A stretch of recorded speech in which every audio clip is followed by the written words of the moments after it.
औज़ु बिल्लाहि मिनश शैतानिर रजीम। बिस्मिल्लाहिर रहमानिर रहीम।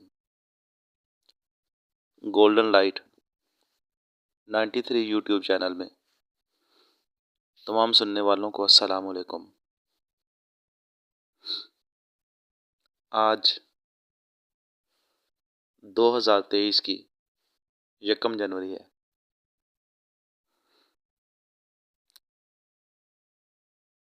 बहुत से नाखुशगवार वाक़यात के साथ 2022 अपने इख्तिताम को पहुंच चुका है।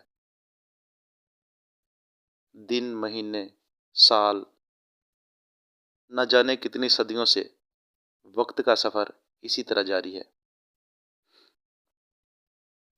वक्त क्या है? एक एहसास,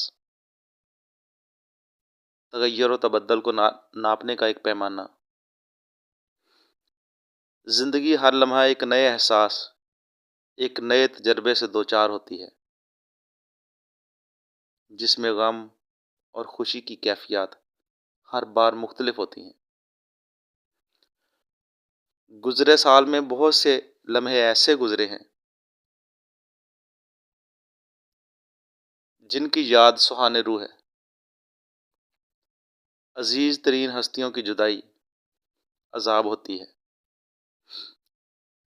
नए साल की आमद पर अल्लाह ताला से इस नए साल 2023 की बेहतरी और खुशगवारी के लिए दुआ गो हूँ कि इस नए साल में सब के लिए खुशियाँ हों। गुज़रे साल में जिन कठिन लम्हों से गुज़रे हैं, आइंदा उनका सामना ना हो। पाकिस्तान और आलम इस्लाम को इस्तेहकाम और खुशहाली नसीब हो, और पूरी दुनिया में जहाँ कहीं भी जो लोग दुख तकलीफ़ और मुसीबतों में हैं, अल्लाह ताला उनके लिए आसानियाँ फरमाए। और जो लोग किसी नेक जज्बे की खातिर किसी काम में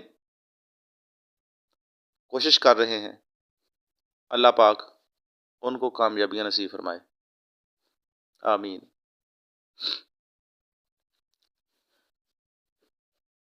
आज मैं एक छोटे से अमल के साथ आप सबके पास हाजिर हूँ। यूट्यूब चैनल, इस पे जो सब्सक्राइबर होते हैं वो सारा एक कुनबा होता है, एक ग्रुप होता है।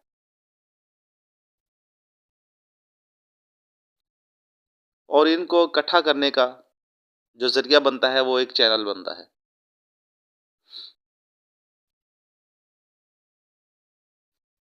चैनल बनाने वाला इस उम्मीद पे कोशिश करता है कि उसकी हौसला अफजाई हो। ज़रूरी नहीं कि यूट्यूब चैनल सिर्फ कमाई का ज़रिया बने, इसके और भी बहुत सारे मकासद होते हैं। वरना जो कुछ हम इस चैनल पे बनाते हैं, रुपया पैसा कमाने के लिए वही काफ़ी है।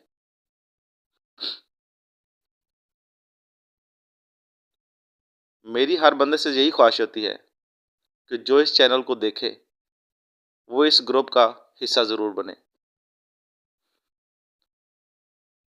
और जिससे मेरी कोई बात अच्छी लगी हो वो जब तक लाइक नहीं करता अच्छा नहीं लगता। अब देखने एक चैनल को देखने के लिए या एक वीडियो को देखने के लिए बंदे तो 2000 4000 5000 होते हैं, लेकिन पसंद भी सबको सारा कुछ आता है। इसके बावजूद लाइक वही 100 150 बंदा ही करता है। अब ये आप भाइयों को खुद सोचना चाहिए।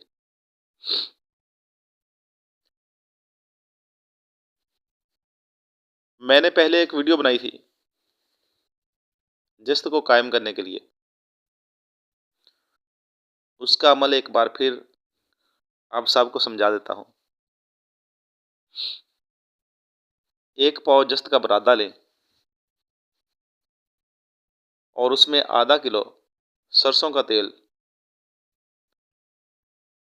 ये डालकर रोगनी हांडी में आग पर रखें।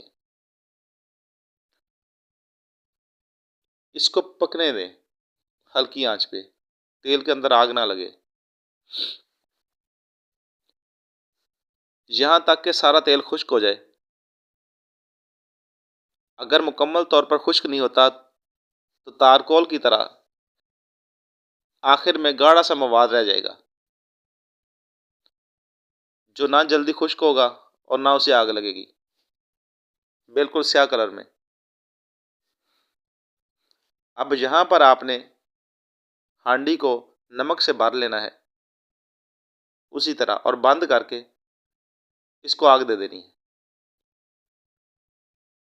जिस बंदे ने कीमियागरी में कुछ अरसा लगाया हो उसे अंदाज़ा हो ही जाता है कि कितनी आग में हमारा ये मवाद जलेगा। यहाँ पर आप 7 से 10 किलो तक, 15 किलो तक, 20 किलो तक आग दे सकते हैं, कोई मसला नहीं है। जब आग ठंडी हो तो फिर इसे खोलें, नमक निकालें, सारा मवाद तेल का वो भी जल चुका होगा, उसे नमक के साथ ही पीस दें। दोबारा फिर पीस कर दोबारा फिर हांडी में भर दें और बंद करके फिर 8-10 किलो की आग दे दें। अब यहाँ से निकाल कर इसे पानी में डाल दें, नमक समेत सारा मवाद पानी में डाल दें और पानी में 1-2 दिन पड़ा रहने पर ये जस्त का जो मवाद है ये ऑफ वाइट कलर में नीचे बुरादा बनकर बैठेगा, बिल्कुल पाउडर की शक्ल में। यहाँ पर हमें कायम जिस्त मिल चुका है। 1 पाव में से इसका वज़न 150 ग्राम या 160 ग्राम के नज़दीक मिलेगा। ये जस्त का पाउडर संग बसरी के कायम मुकाम है।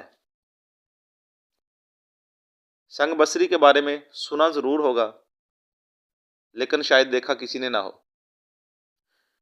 ये जस्त बिल्कुल संग बसरी के कायम मुकाम है और आला दर्जे का कायम भी है।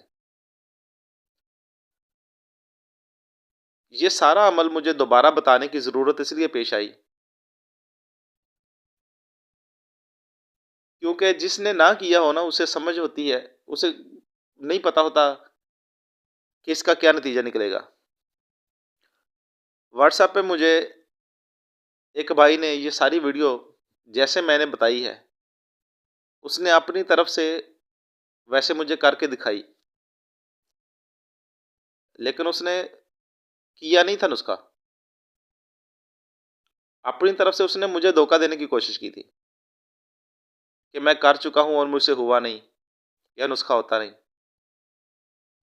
जिसके हाथ से अमल गुजरा हो उसे हर चीज़ की पहचान होती है। उसने खाली जस्त का बुरादा लेकर उसे नमक में बंद किया और बाद में हांडी खोल के मुझे दिखा दी कि ये देखो सारा कुछ वैसे का वैसा ही है। हालांकि ऐसा नहीं होता, जिसने ये अमल किया उसे पता होता है। ये सारा ऑफ वाइट कलर में जस्त निकलेगा।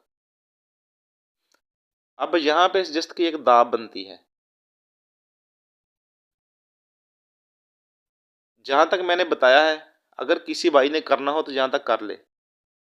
यहाँ पे जस्त की एक दाब बनती है जिसमें आप नीले पारे की गोली पका सकते हैं और वो इंशाल्लाह तेज़ाबी भी होगी।